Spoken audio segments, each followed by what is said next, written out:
বিশিষ্ট আলেম দ্বীন তরুণ ইসলামী আলোচক ডক্টর মুফতি কামরুল হাসান শাহীন, ডক্টর মুফতি কামরুল হাসান শাহীন, খতিব আল বসির জামে মসজিদ আশকোনা বিমানবন্দর ঢাকা। আমি হযরতকে তার গুরুত্বপূর্ণ আলোচনা পেশ করার জন্য বিনীতভাবে আহ্বান করছি।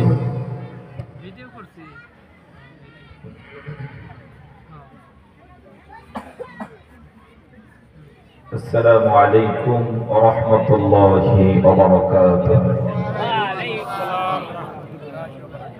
সবাই কেমন আছেন? আলহামদুলিল্লাহ। ইন্নাল হামদালিল্লাহিল্লাযী খালাকানা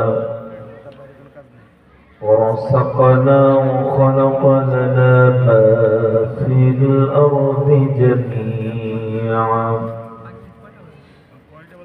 وخلق سبع سماوات ومن الأرض مثلهم يتنزل الأمر بينهن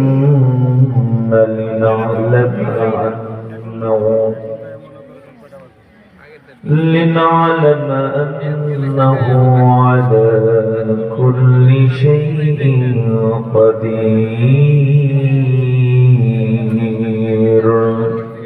وهو الذي لا تأخذه سنة ولا نوم ونشهد أن سيدنا وحبيب قلوبنا وأرواحنا محمد الذي أرسله بالحق بشيرا ونذيرا وداعيا إلى الله بإذنه وسراجا منيرا وقد قال الله سبحانه وتعالى في كلامه المجيد والفرقان الحميد أعوذ بالله من الشيطان الرجيم بسم الله الرحمن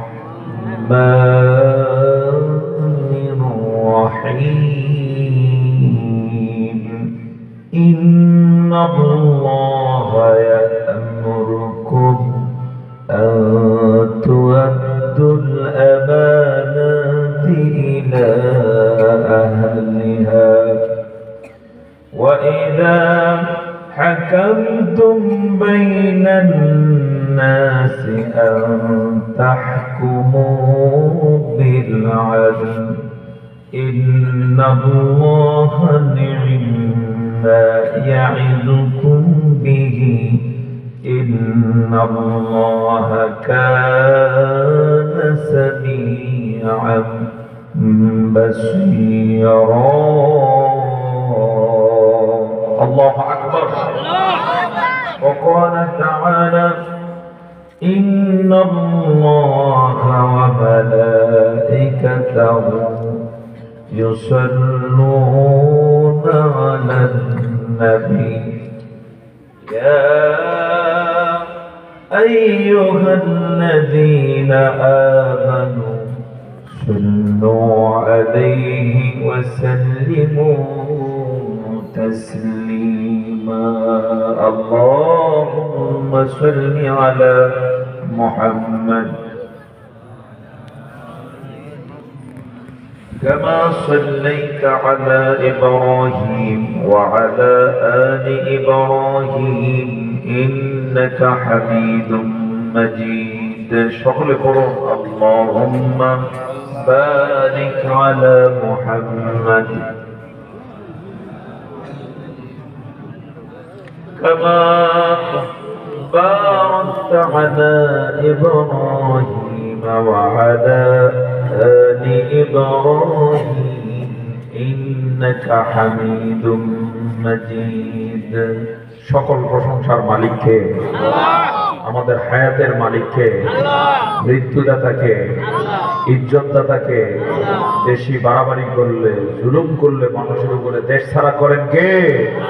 সে আল্লাহর জন্য সকলে চিৎকার করে পড়ছি আলহামদুলিল্লাহ।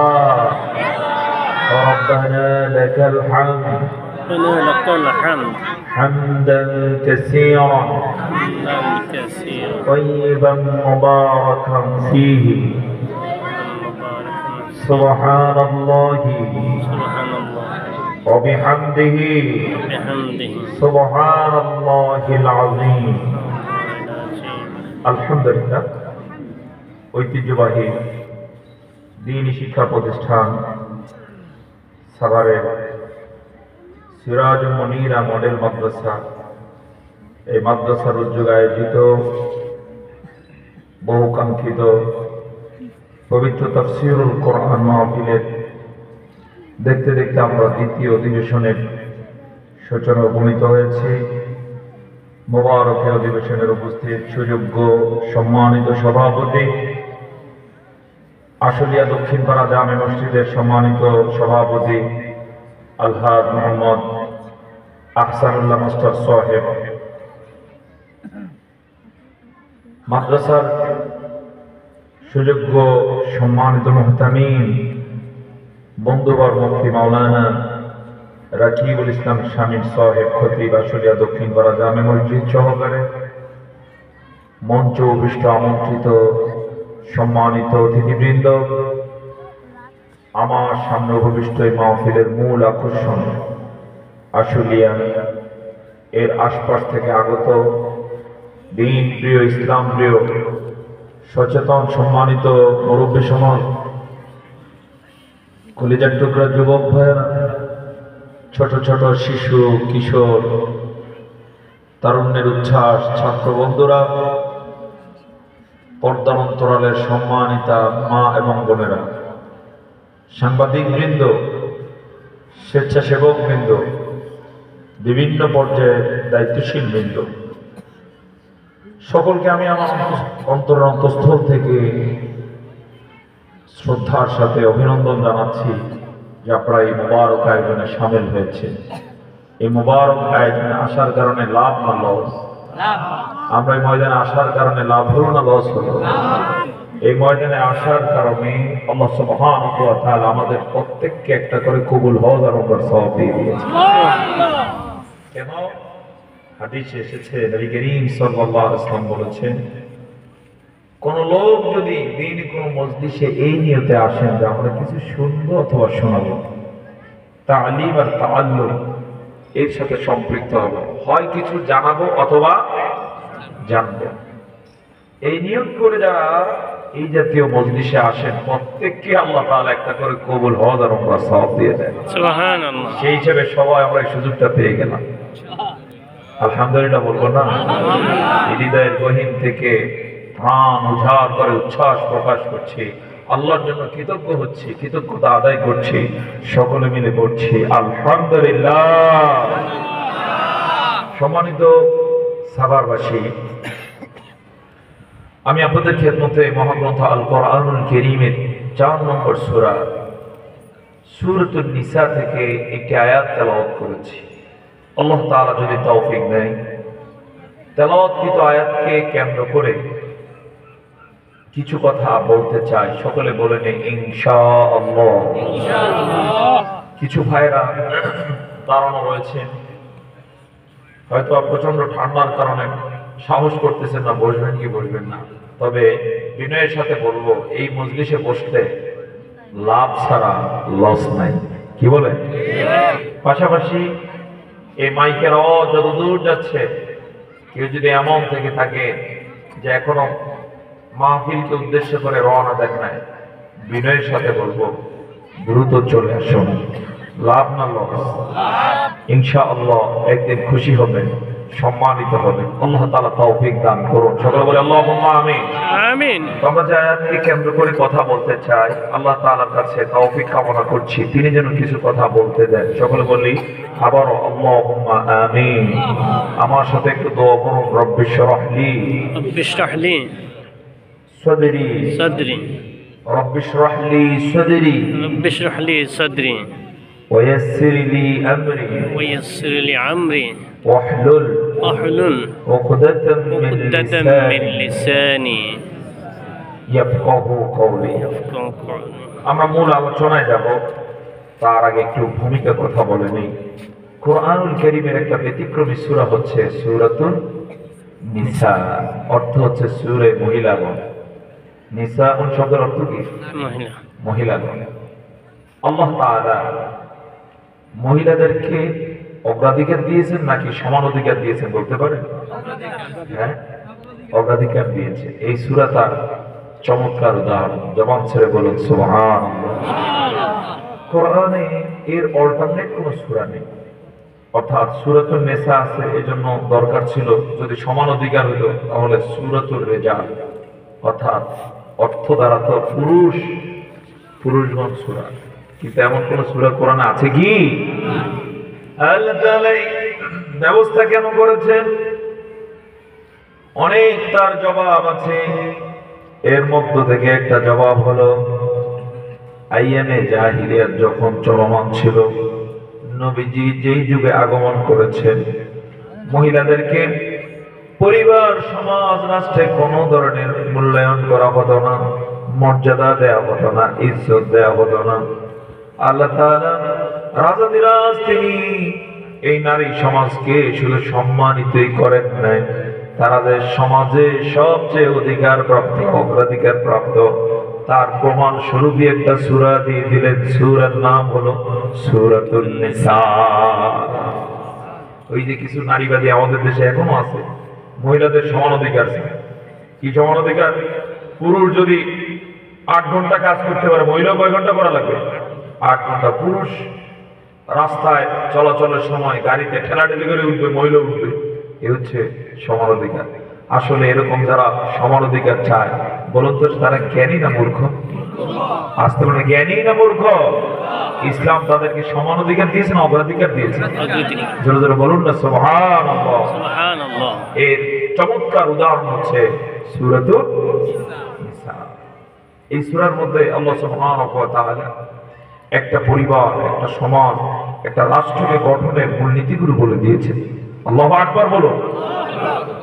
দীর্ঘ আলোচনায় যাওয়ার মতো সেই সময় এখানে হবে না। আমরা এই জন্য সরাসরি সূরার এই আয়াতের দিকে মনোযোগী হতে চাই। সকলে বলে নেই আবার ইনশাআল্লাহ। সম্মানিত বন্ধুগণ, আল্লাহ তাআলা এই সূরাটা নাযিল করেছিলেন পবিত্র মদিনাতুল মুনাওয়ারায়, নবীজির নবুয়তের 15তম বর্ষে, তথা মদিনায় যখন গেলেন 2 বছর পার হওয়ার পরে 3য় বর্ষ থেকে প্রায় 3 বছর জুড়ে আল্লাহ তাআলা এই সূরাটা নাযিল করে। কত বছর লেগেছে? প্রায় 3 বছর, অর্থাৎ 3য়, 4র্থ, 5ম, এই 3 বছর জুড়ে আল্লাহ এই সূরাটা নাযিল করেছেন। কখনো 1 আয়াত, কখনো 3 আয়াত, কখনো 5 আয়াত, এভাবে করে করে আল্লাহ সুবহানাহু ওয়া তাআলা এই সূরাটি নাযিল করেছেন। এবং এই সূরাটি নাযিলের যদি পূর্বাপর আমরা বুঝি তাহলে আমরা দেখতে পাই এই সূরাটি নাযিলের আগে দিয়ে রাসূল করিম সাল্লাল্লাহু আলাইহি ওয়াসাল্লাম প্রচন্ড ট্র্যাজেডির শিকার হন, প্রচন্ড আহত তিনি হন।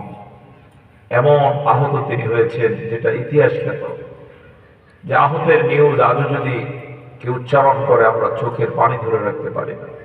সেটা হচ্ছে রাসূল করিম সাল্লাল্লাহু আলাইহি ওয়াসাল্লামকে উহুদের ময়দানে এমন ভাবে রক্তাক্ত করেছে, বিশ্ব আজও থমকে যায়। রাসূলের মাথার উপরে কোপ দেওয়া হয়েছিল, তার মুখের উপরে কোপ দেওয়া হয়, মাথার কোপ হেলমেটে লেগে হেলমেট দেবে গিয়ে রাসূলের মাথা ফেটে যায়, তার 2টো কাঁচা দাঁত রক্তাক্ত হয়ে যায়, শহীদ হয়ে যায়। ওই যুদ্ধে রাসূল করিম সাল্লাল্লাহু আলাইহি ওয়াসাল্লাম তার আপন চাচা হযরতে হামজাকে হারালেন। 1 জন 2 জন নয়, হিসাব করে করে 70 জন সাহাবী ওই যুদ্ধে শাহাদাত বরণ করলেন। জোরে বলুন ইন্না লিল্লাহ। কতজন? 70 জন। কেন এমনটা হলো?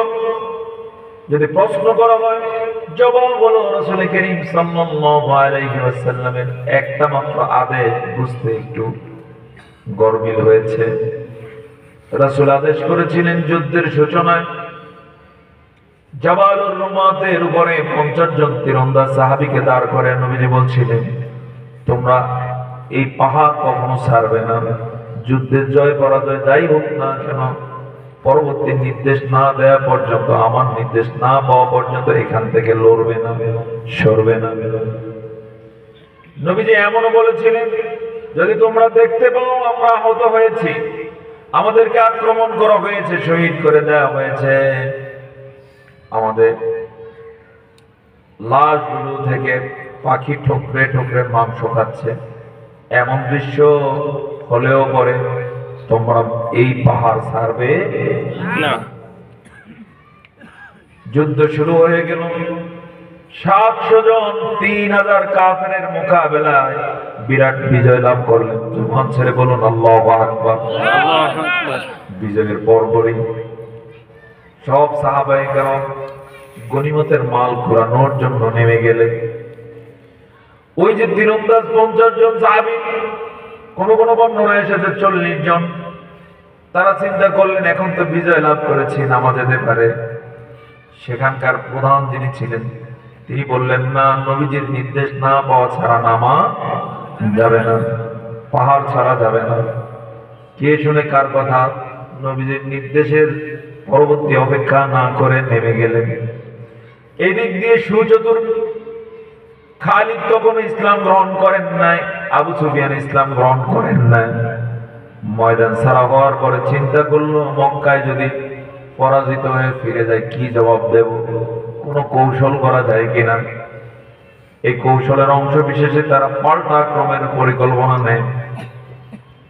খালিদ এক দিক থেকে, আবু সুফিয়ান আরেক দিক থেকে অ্যাটাক করার পরিকল্পনা নিয়ে যখন ওই জাবালুর রুমাতের কাছে আসে, দেখতে পায় আগের মতো তীরন্দাজরা সেখানে না, তারা চান্স পেয়ে যায়।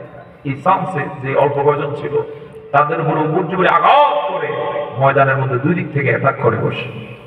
এই অ্যাটাকে একজন দুইজন নয়, কতজন শহীদ হয়ে যায়? 70 জন। আসতে বলুন না, কতজন? 70 জন। নবীজি নিজেও কি হয়ে গেলেন? প্রচন্ড আহত হয়ে। সেই সময় থেকে শুরু করে ৫ম হিজরি সাল পর্যন্ত এভাবে বহু বহু ঘটনা দুর্ঘটনা সামনে চলে আসে। সেই প্রেক্ষাপটে কি করতে হবে, কি করা উচিত নয়, যে সূরা দিয়ে আল্লাহ তাআলা শিখালেন, এই সূরাটার নাম হলো সূরাতুন নিসা। সুবহানাল্লাহ। আল্লাহ তাআলা এই সূরার ৫৮ নম্বর আয়াতে সরাসরি ঘোষণা দিচ্ছেন, ইন্নাল্লাহা ইয়া'মুরুকুম আন তু'আদ্দুল আমানাতি ইলা আহলিহা। নিশ্চয় নিশ্চয় আল্লাহ তোমাদেরকে আদেশ করছেন, আন তু'আদ্দুল আমানাত, তোমরা আমানতকে পৌঁছে দিবে, ইলা আহলিহা, তার প্রাপকের কাছে। সুবহানাল্লাহ বলো। সুবহানাল্লাহ। যার আমানত তাকে কি করবে? পৌঁছে দেবে। পৌঁছে দিবে। যে যার হকদার তাকে সেটা দিয়ে দিবে।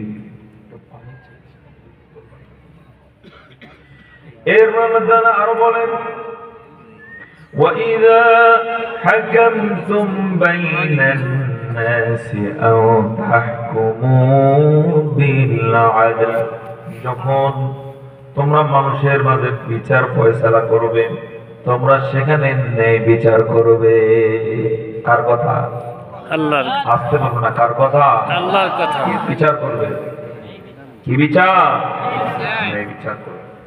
ইন্নাল্লাহা নি'মা ইয়া'iযুকুম বিহি, নিশ্চয় নিশ্চয় আল্লাহ তাআলা তোমাদেরকে কতই না উত্তম নসিহত করছেন, ওয়াজ করতেছেন।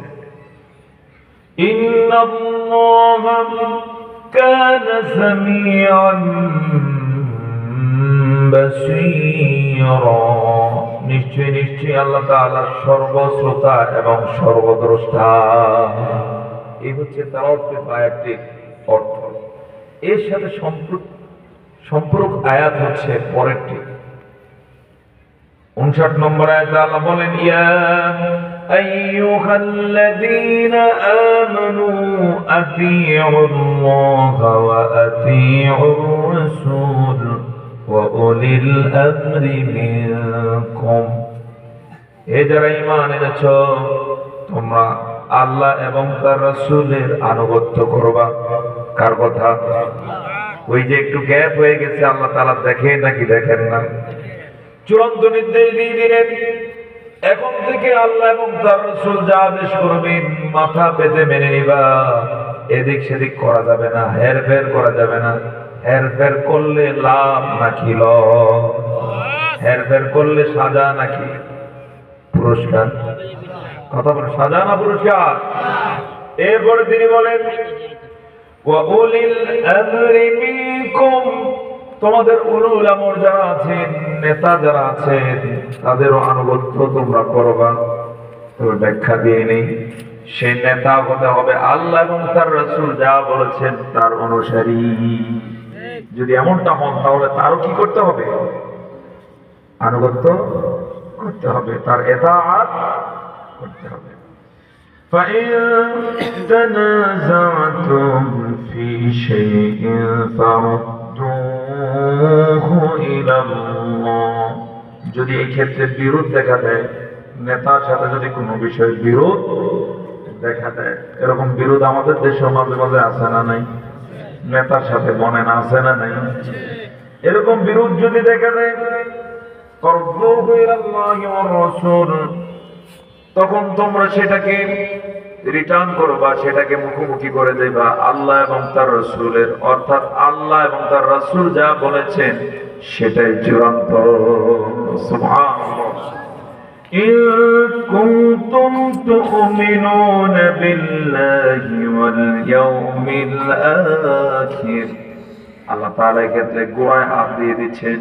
তিনি বলছেন যদি তোমরা আল্লাহ এবং তার রাসূলের প্রতি, বিশেষ করে ইন কুনতুম তুমিনুনা বিল্লাহি ওয়াল ইয়াউমিল আখির, আল্লাহ এবং পরকালের প্রতি যদি ঈমান এনে থাকো, এর বিকল্প আর কিছু নাই। কাকে মানতে হবে?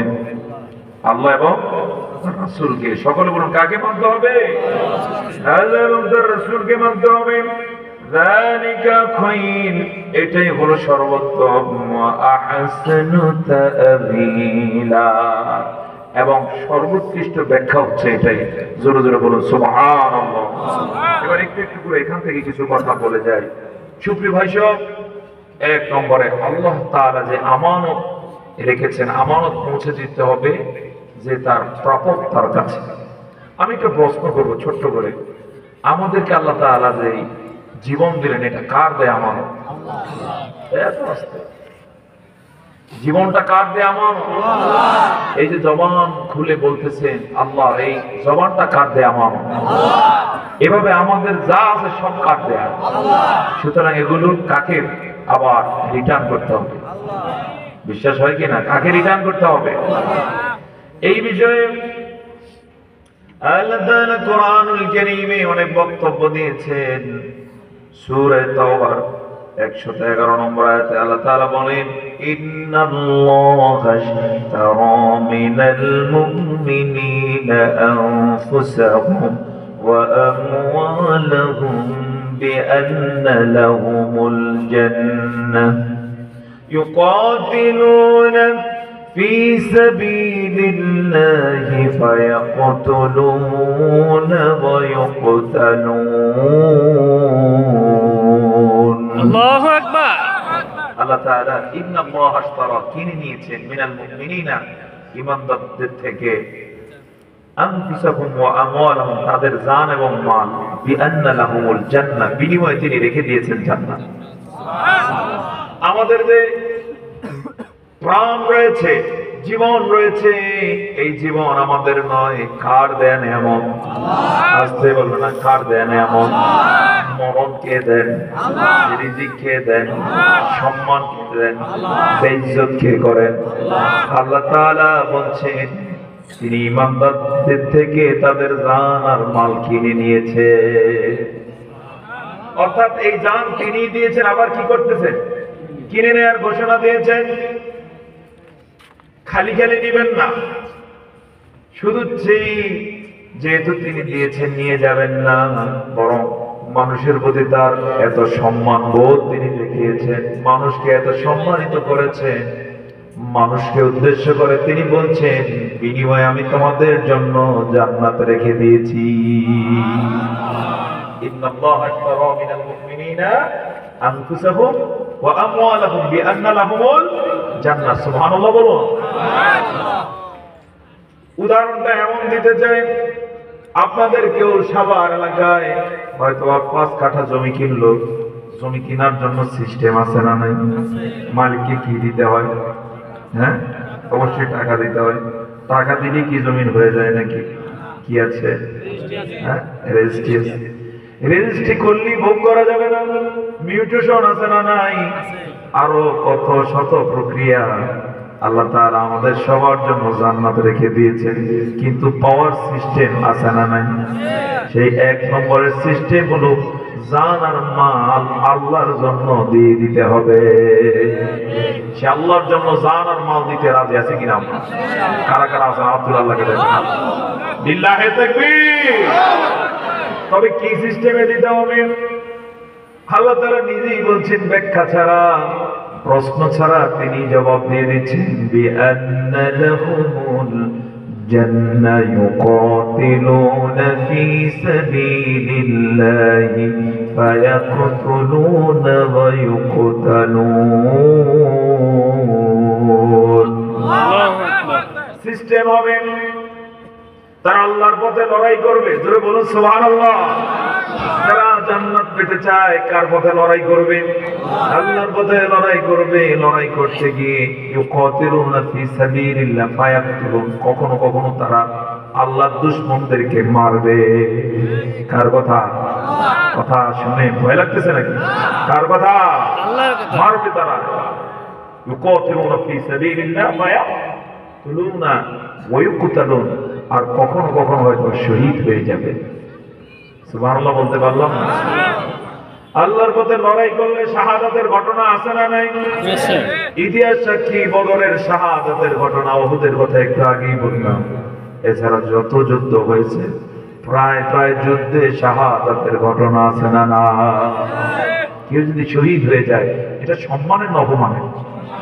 আসতে বলো, সম্মান না অপমান? সম্মান। শহীদ যদি কেউ হয়ে যায় সেটা কেমন হয়? আল্লাহ তাআলা নিজেই বলছেন, ওয়ালা তাকুলু লিমান ইউকতালু ফি সাবিলিল্লাহি বাল ফি সাবিলিল্লাহি আমওয়াত বাল আহইয়াউ ওয়ালাকিন লা তাশউরুন।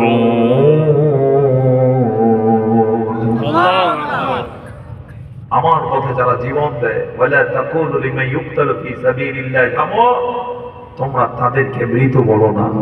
সুবহানাল্লাহ বলবো না? কে নিষেধ করতেছে?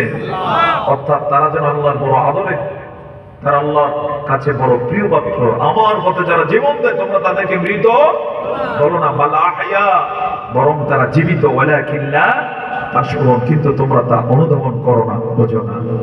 সুবহানাল্লাহ। এজন্য আল্লাহর পথে শাহাদাতের ইচ্ছা আছে না নাই? আল্লাহ তাআলা কবুল করুন, সকলে বলে আল্লাহুম্মা আমিন।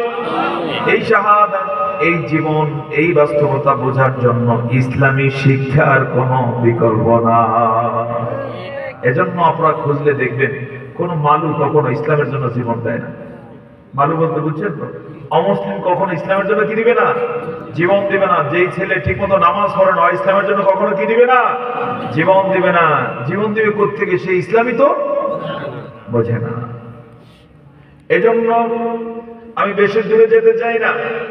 ভারতবর্ষে ইংরেজদেরকে হটানোর জন্য যারা কাজ করেছে, ইতিহাস আজও সোনালী হরফে তাদের নামগুলো রেখেছে, তারা হলো মুসলমান। আলহামদুলিল্লাহ বলবেন না?